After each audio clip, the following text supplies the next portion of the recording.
समझा रखा है क्योंकि IRR में कभी कभी प्रॉब्लम आ जाती है, तो हमने फटाफट यहाँ से देख लेते हैं।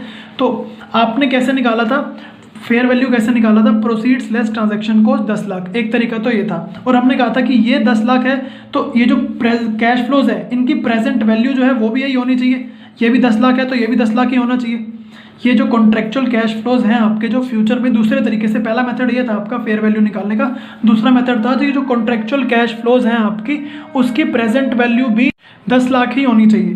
तो इसको हमने 10 लाख लेके आना है। तो यहाँ पर मैं क्या डिस्काउंटिंग फैक्टर लगाऊं कि ये 10 लाख आ जाए। डिस्काउंटिंग फैक्टर तो मुझे नहीं पता ना, कुछ लगाना पड़ेगा तभी तो ये प्रेजेंट वैल्यू उसकी निकाल पाऊंगा हमें।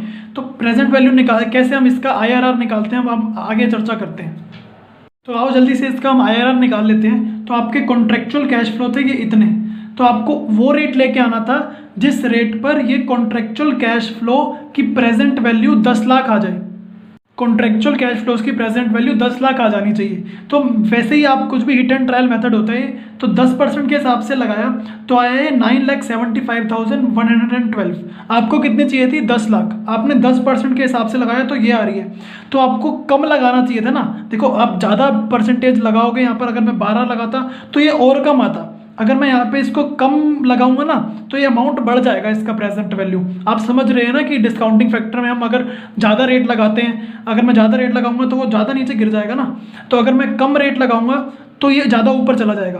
तो इसके बाद मैंने इसको 8% से लगा के देखा, 8% से लगाया तो ये आया 10,25,000। अभी भी बात नहीं बनी मेरे, क्योंकि मेरे को तो 10 लाख चाहिए।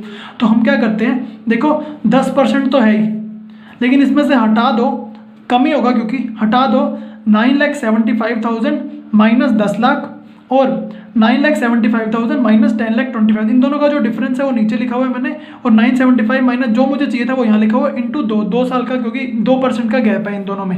आपने IPCC के टाइम पर भी ये करा होगा। तो ये मेरा आया था 8.98% अप्रोक्स। आप इसको 9% भी कह सकते हो, आप डिपेंड करता है ना आपने कैसे निकाला। मैंने ये पॉइंट में 4 डिजिट ली थी, आप कितनी लेते हो तो उस हिसाब से आपका आंसर आएगा। तो ये भी अप्रोक्स ही होता है, तो आप इसको 9% भी कह सकते हो। आई होप आपको ये समझ आ गया होगा कि आप IRR कैसे निकालते हो। अब